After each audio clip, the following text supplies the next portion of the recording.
Hello all, this is Harish Srinivasan. I'm an educator and a learning experience designer, co-founder of an organization called Infinite Engineers.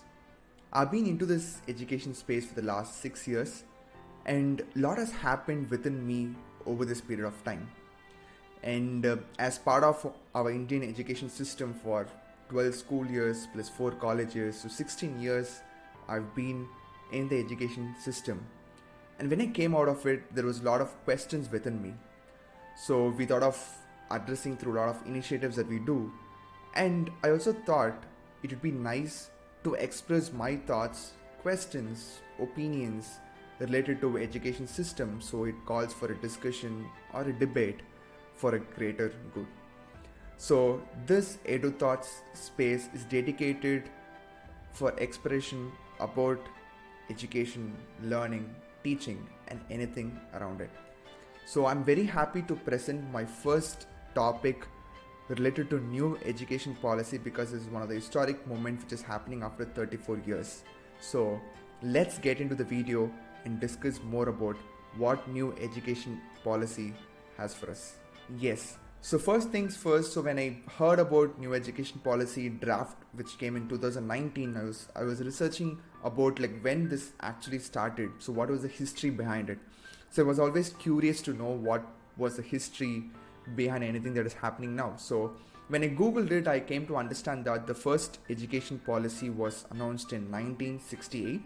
That was the first one after the independence. And the next one happened in 1986. And the third one is now, which is happening after 34 years. So I was not even born when the last policy came in, but now I'm able to like see what is happening and what is the document and all this exploration is happening. So let's go into step by step of what has been the main aspects of these policy. This is it's very in depth in nature, so I'm going to pick only few important things in this video, and others will be discussed later in the upcoming videos. So we shall first get into the initial things that the government has said, which is in terms of gross enrollment ratio, which is like more or less like what has been the enrollment into our education system when it comes to schools, colleges. So how many students are actually enrolling in it. So every country, every one of us would like to have 100% enrollment ratio. That will be our goal always. And the government has now decided that by 2030, it would achieve 100% gross enrollment ratio. And they also like said they are going to bring back like 2 crores children into the school system. So there have been other aspects that has been going on, like looking into sustainable development goal number 4, which is of quality education. They also like address that. There are a lot of other interesting aspects which we are going to go one by one.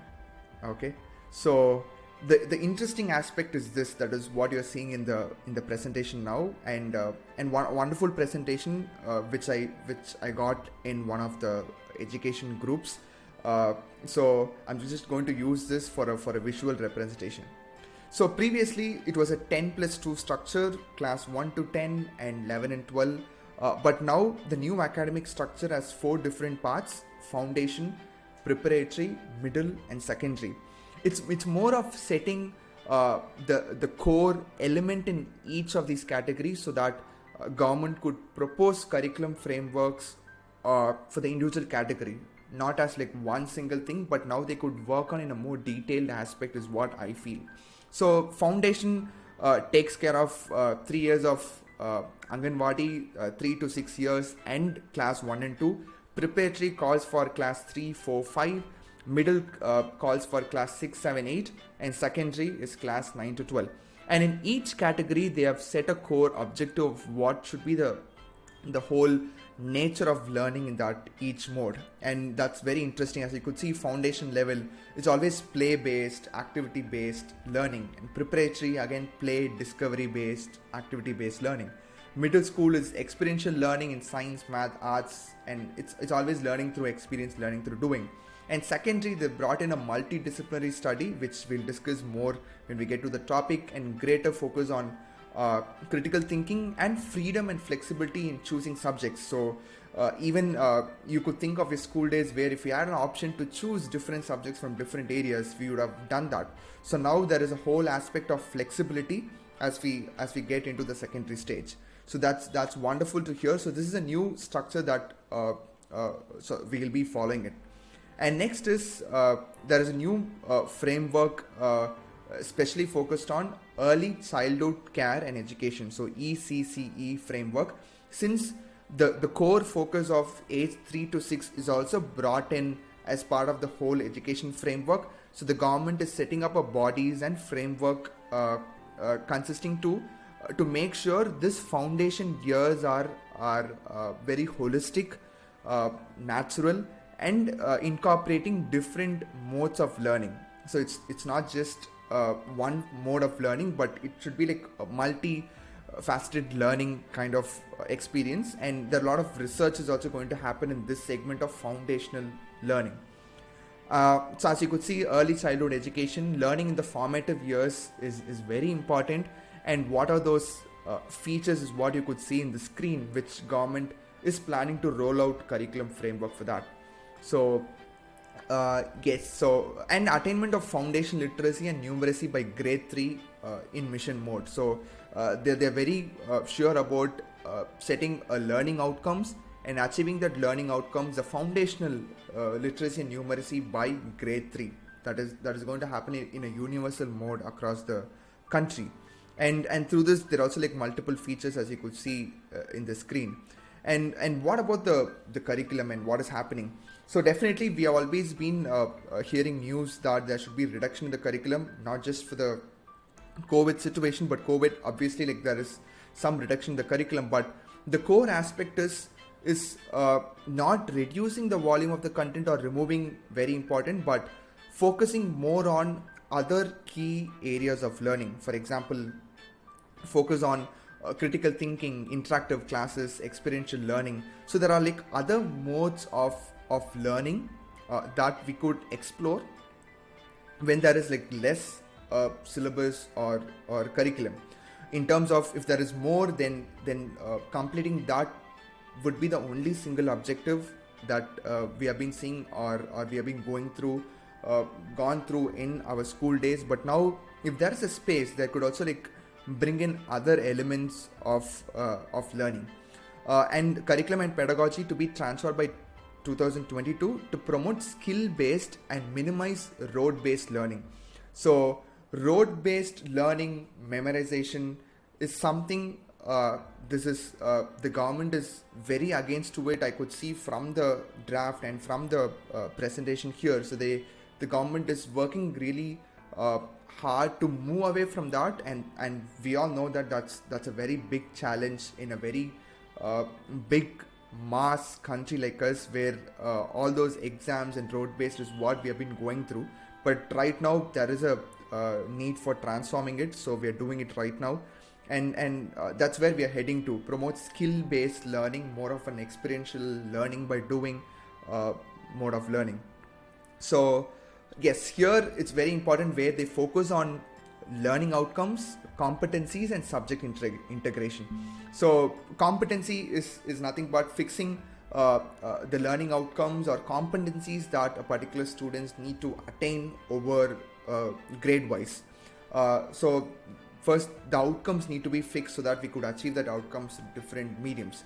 And here comes integration of subjects. We heard of art integrated learning, now we like sports integrated, ICT integrated, storytelling integrated. So now I could see different subjects coming together, because while we work in nature or see nature, everything is connected. We don't see this as like this is math, science.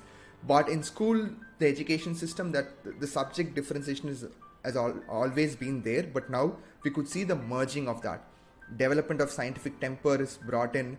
Emphasis on digital literacy as we are moving to learning digital tools, coding, computational thinking, AI. It's very important to adapt and learn, and no silos among subjects learning.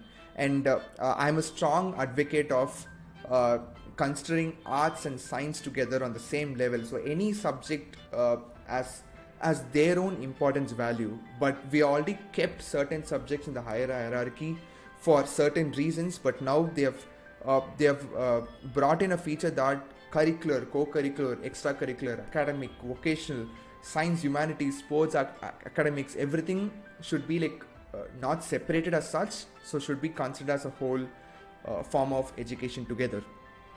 And promotion on multilingual teaching, so promoting states to enter bilateral agreements with nearby states to hire language teachers and promote multilingual teaching.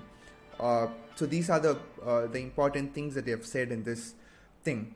And one of the important feature, thing that I really love the most is mental and physical health being, because yes, we have our own sports PT periods, but still it's more of a mental health is something that we see that is not there in school.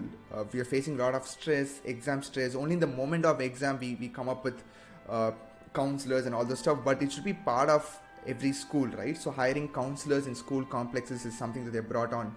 Focus on children with disability, inclusive care among children, reduce weight of school bags, because that is also part of a mental and health issue, because I still remember carrying huge weight of school bags for my school all days and facing back pain and other health issues. But that's also, even a weight of the school bag could determine a lot in deciding the health and mental fitness. So health checkups, mandatory skills. So health and wellness is very important skill. So students need to understand about the nutrition, about the body health, so that they could act accordingly.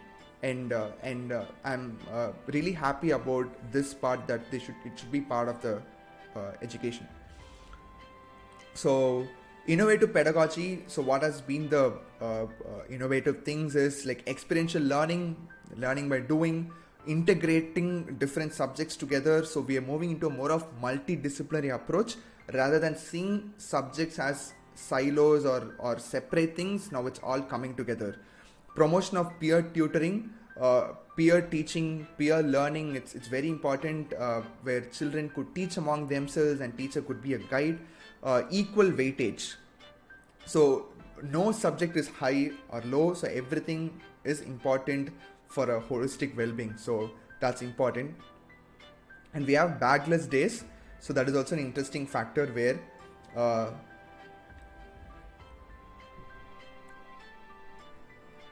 so we also have bagless days to be scheduled in the academic calendar.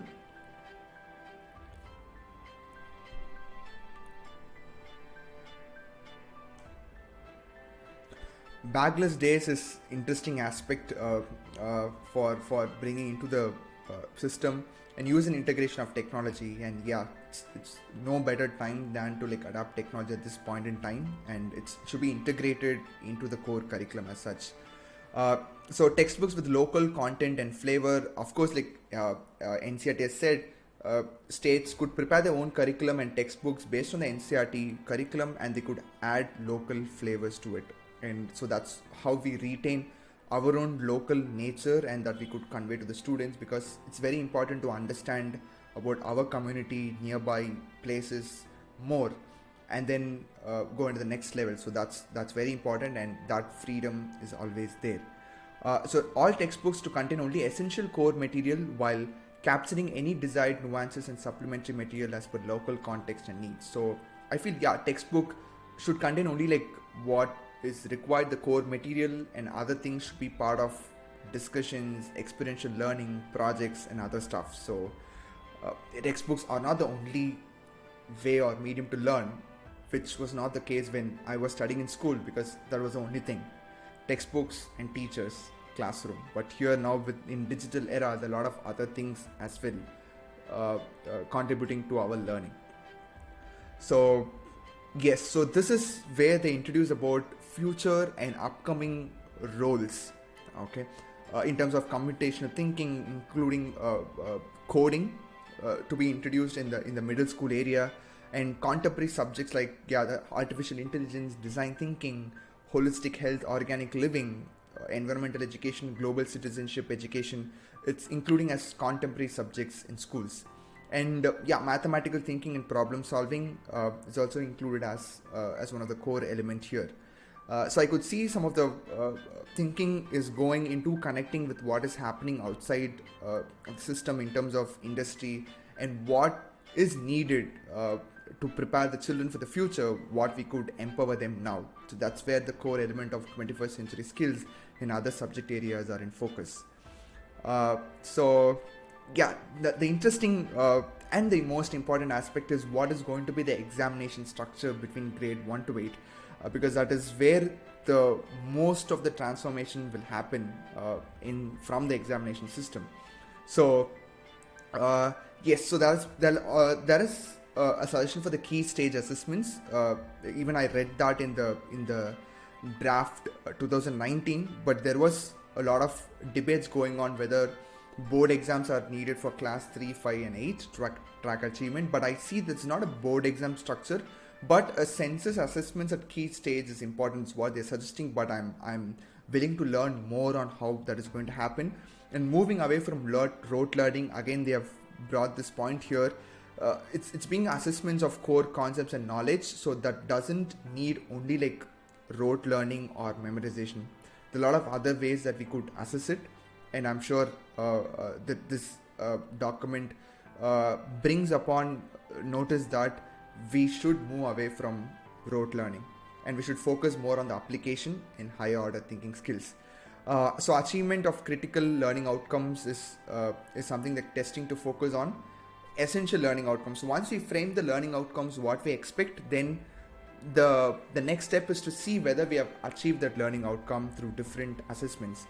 And the results of school examination should be used only for development purpose, because that is not the end goal. The end goal is to improve and get better, and that is the results of should not be like the end path, but it should be the beginning for us to get better. That's the overall purpose of examination. Unfortunately, that is not the case, but still we need to move to that level of treating exam as a point where we could improve ourselves, more like a feedback mechanism rather than seeing that as an end to everything. So that's not the case. So yes, so reforming examination from 9 to 12, yes. So again, there is going to be a great transformation that is going to happen, which is as per their input is going to happen from 2022 to 23, and teachers need to be prepared for that. So there'll be certain guidelines coming into this aspect. So there'll be different models that will be explored, like semester, annual, like how it's happening in universities, objective type, descriptive type, online, blended and everything. Board exams will be made easier as they will test primarily core capacities and competencies. Again, it's moving away from rote learning, so it's more of application oriented, and that's what we from outside we would love to see that change happening in the core board exams, so that at one point it reduces the stress from the student or learning so much or memorizing so much, but more on application or building skills type of stuffs. So that's what we're expecting. And there's one more thing that's coming up. I'll call PARAKH. I'll explain more about that in the upcoming slides. So yeah, transforming the culture of assessment, it's very important. So here I'm really seeing that it's not about exam, it's not about just measuring the marks, but it's even more broader than that. Okay, so I saw three things. I mean, self-assessment, peer assessment, and assessment by the teacher are the three important components of assessment. So we need to assess ourselves, or our peer group can assess us, and the teacher or the guide could assess us. So it's continuous tracking, and board exam will be more flexible. Assessment of essential skills is important. AI-based software to help track the progress of students to enable them to make optimal career choices. So imagine there are a lot of data from the students in their growing stage, learning stage, and those data could help them drive or take data-driven decisions for their career or for any decisions that they need to take. So that's really interesting. And National Assessment Center will help in bringing greater synergy in board exams conducted by various boards of assessments.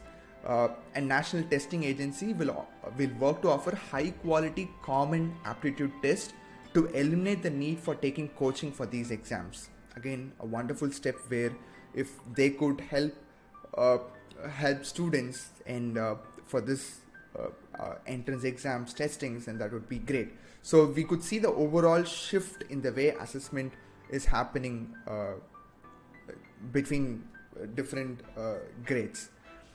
So yes, holistic report card. So I highlighted certain things here. So it's going to be a 360-degree report card because I still remember in my report card I usually only see my marks, pass, fail, and marks alone. But here, more than marks, I could be good in other areas. There could be other skills that my teacher would have spotted in me. So how could we do a multi-dimensional report card? So that's where they said self-assessment, peer assessment, and a teacher assessment. And yes, so all these report cards, if it's like powered by digital, then the whole the need and the importance of it goes to the next level. So the progress and project based and learning also could incorporate. So imagine like every step the students takes in the school, or achievements, or even failures, but it's okay. But all these are tracked into a report card, which gives a nice feedback about myself to take me to the next step. So it'll help me to take some critical action steps. Multilingualism and the power of language learning, and they said the medium of instruction up till grade 5 could be based on mother tongue. So I'm not commenting into depth on it. I would like to hear your opinions, and my analysis will come in the upcoming videos, because there is a lot of debate that is happening between a 3-language policy, even in this thing, and what about the learning English as a skill. So a lot of initial responses are coming up for different people, but we need to wait and see how this is actually going to implement across different boards, different schools in a country like India. So 3 languages to be taught will be decided by the respective states, union territories. So we need to look and see how that 3-language policy is going to be implemented. So yes, so share your initial thoughts on these 2 things. Special children. So they have also like set up a mechanism and how inclusive we can get for the children with special needs. So they could be even part of the regular schooling. There are some certificate courses for them, assistive devices, tech integration, and orientation to parents, and alternative forms of school will be encouraged to preserve the alternative pedagogical styles. So here I could happy that there is always a need for alternative, right? So we can't have one thing in hand and tell that everybody should follow this. There is always should be a freedom to focus on alternative method, and I could see that here. And integrating vocational education, where Lok Vidya is something that bringing local artists into the mainstream education. So I could really see a new shift here, where it's very important to learn our local arts, craft. We could see a lot of people who are very good in particular skill, and how could we enable them or bring them as part of the system, and we could learn from them. So it's going to be a practice-based curriculum for grade 6 to 8, which is going to be appropriately designed. Skill gap analysis, exposure to vocational education. By 2025, at least 50% of the learners shall have exposure to vocational education, and all students of grade 6 to 8 will intern with local vocational experts such as carpenters, gardeners, potters, artists, to develop a vocational craft. That's really wonderful, right? In terms of relating to that art and craft, and it's already like building like a passion side by side, in terms of getting to understand us better, and also learning a new art and craft from the experts themselves. So it's this wonderful thing to hear. I'm also eagerly waiting on how this is going to be implemented. So PARAKH stands for Performance Assessment Review and Analysis of Knowledge for Holistic Development. So this body will make sure to set up norms, guidelines for assessment and evaluation throughout the country. It will guide the state, as well as conduct the National Achievement Survey. So all those learning outcomes that the government has fixed will be like assessed periodically by this body, and they'll do a more holistic assessment, not just with marks but also with skills. That's what it says.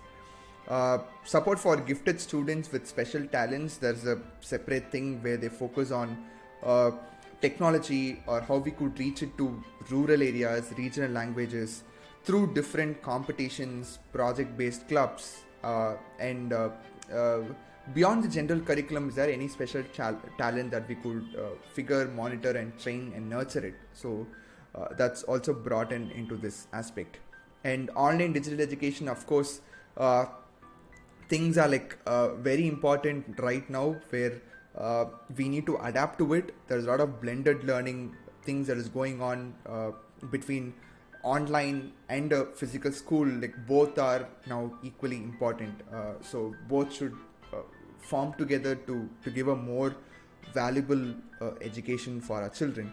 So they also spotted it right in terms of coming up with digital platforms, that is the government platform themselves, new content, and access or inclusion and access, enhance education access to disadvantaged groups, including the young students. So I think a lot of infrastructure aspect also should come into play in terms of allowing children from even remote areas to access these platforms.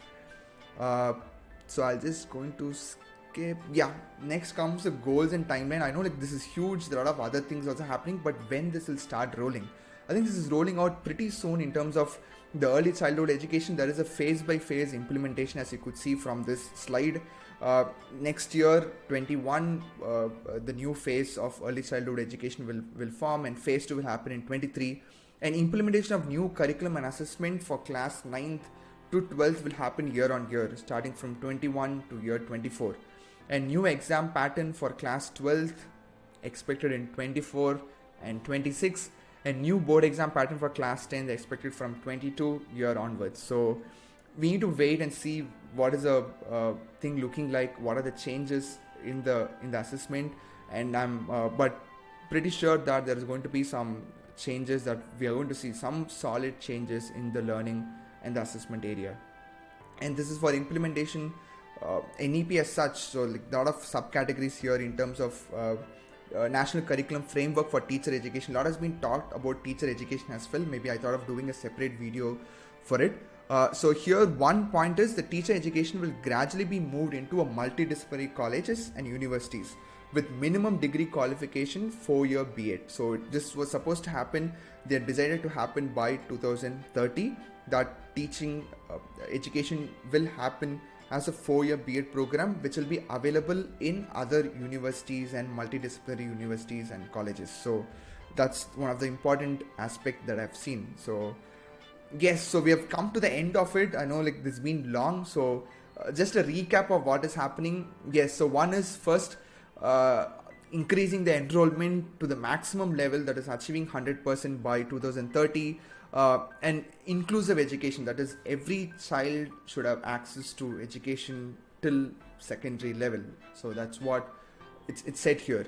And holistic development of student is one, where they told they're going to move away from road-based learning, and right from learning and assessment should involve experiential learning and more of holistic assessment approach. So it not only measures the scores like exam marks, but also the skills and other areas of focus.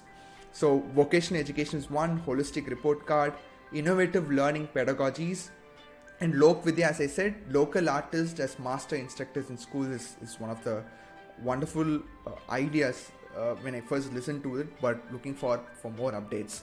And no bag days, where they could work with internship with local trades craftsperson for grade 6 to 8. So next is inclusivity, focus on gifted children is one, and NAOS, National Institute of Open Schooling, also to expand to include vocational courses and for grades 3, 5 and 8. So medium of instruction is one, as I told, and assessments, as PARAKH body is said, they'll focus on the assessment strategies and how the achievement survey is going to be done in the state and the national level.